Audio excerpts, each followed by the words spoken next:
If you've been scrolling through endless rows of portable switchers, watching demo videos that all sound the same, and still feel that uneasy knot in your stomach wondering if you'll end up with a piece of gear that just sits on the shelf, this review is here to cut through the noise.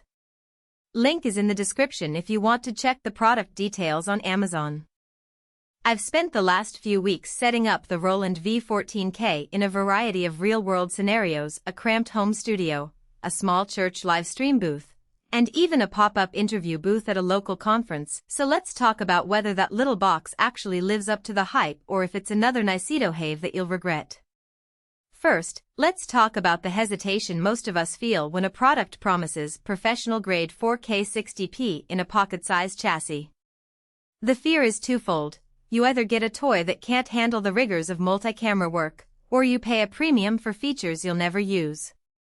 With the V14K, the risk is real because you're buying a device that tries to be everything: a video switcher, an audio mixer, a PTZ controller, and a little bit of post-production helper with its ROI cropping.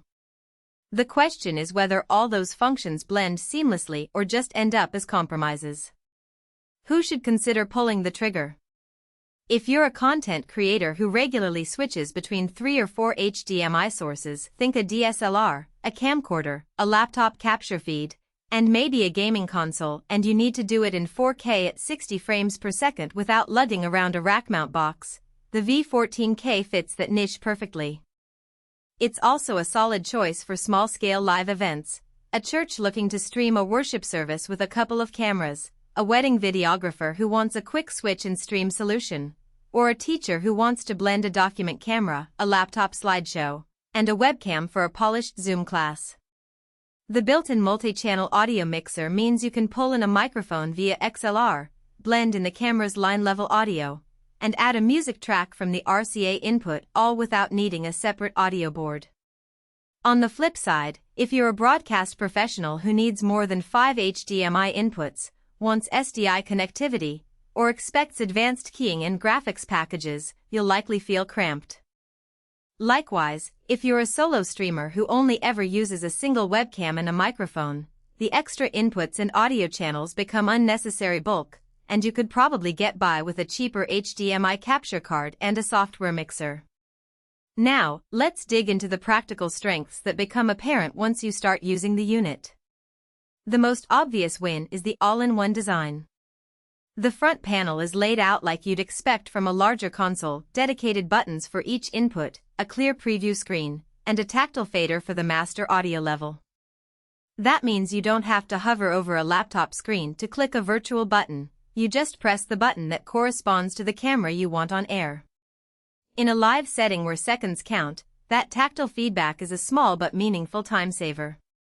The ROI, region of interest, function is another hidden gem. In a scenario where you have a single wide-angle camera capturing an entire stage, you can define up to 4 separate windows that each crop a different portion of the frame. Those windows can then be routed to separate outputs or combined in the multi-view display.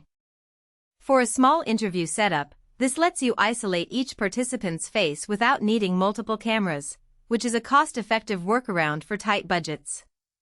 Audio mixing on the V14K also feels more capable than you'd expect from a portable box.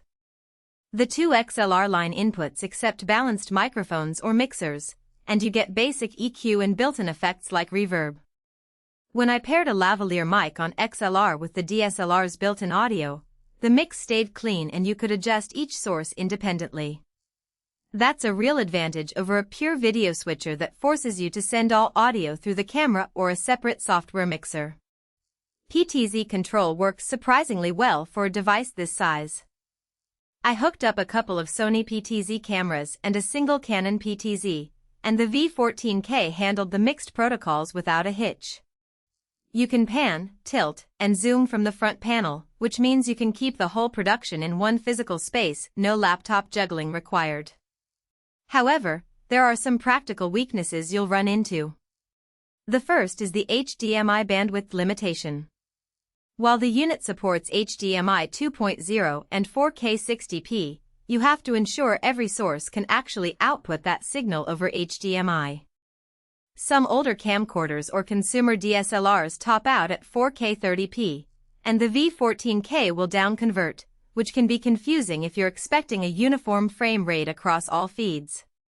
It's not a defect, but it's an extra step of verification that can trip up newcomers.